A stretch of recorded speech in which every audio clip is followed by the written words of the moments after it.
What is going on, guys? Slick P here, and today we're going to be talking about some news in War Thunder. So every Friday, starting from this Friday, which is today, it's actually yesterday, but today, you know what I'm saying? Recording stuff a little different. They're coming out on Friday.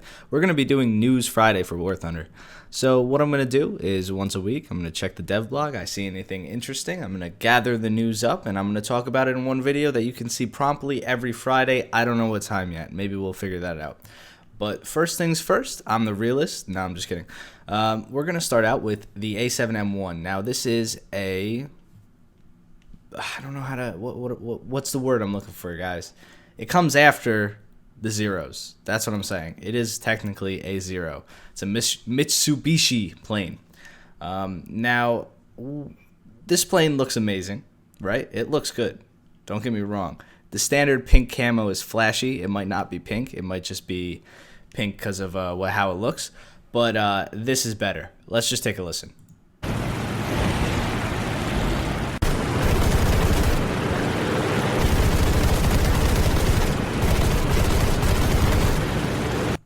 Okay, did we hear that? Did we hear the guns? Those are quad 20s, boys and girls. Girls that are watching. Boys and you're all welcome. Those are quad 20s. Yeah, well, slick quad 20s are in the game. Do they sound that fucking good? No, they don't. Okay, they don't. So this is going to be a very fast, very maneuverable plane. It says it can go 615 kph, which is a lot for a Japanese plane. We know that. Now, very maneuverable, and it can climb to 6,000 meters in 10 minutes. Damn. All right. That's amazing. 10 minutes or less. It could do it in 6, but, you know, obviously the game is going to change some stuff. But the way I see it is this is going to be the Japanese Tempest. That's how I feel about this plane. It looks amazing. It looks like a Japanese Tempest, so why can't it be a Japanese Tempest, right? So that's what I'm excited for. Next, this is the big boy. The Panzer Kampfwagen E-100. What is this, you may ask? Some of you know it as the Tier 10 heavy tank in World of Tanks. I almost have one. I'm actually 40k off of it. Now, others may be like, well, this is a huge contraption that I don't know how it's going to be useful. It's going to be useful. It has better armor than a mouse. Better armor in regards as sloping. It has more spaced and sloped armor. It actually can go decently fast. I don't have the stats pulled up, but it's got a 150 millimeter cannon. What? This thing is a heavy ass tank that's going to be earned off of some sort of autumn mission. That's what they say, right?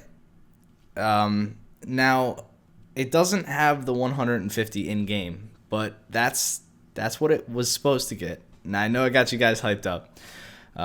Sadly, it doesn't have the 150 in game. I know. It's got the same armament as the mouse. It's got a 128 millimeter KWK, and it's got a 75 millimeter KWK as its auxiliary cannon. Everybody got super hyped about the 150. I know. I'm sorry. I'm a bad person. It's not that I read it wrong. I got myself excited too. All right, but anyway, this tank can go I'm going to say probably. It can go faster than a mouse. It's going to be a very special tank. It's going to be one of those rare tanks that don't happen it doesn't happen a lot. The reason I think this thing is going to be so important in War Thunder is because I love rare vehicles.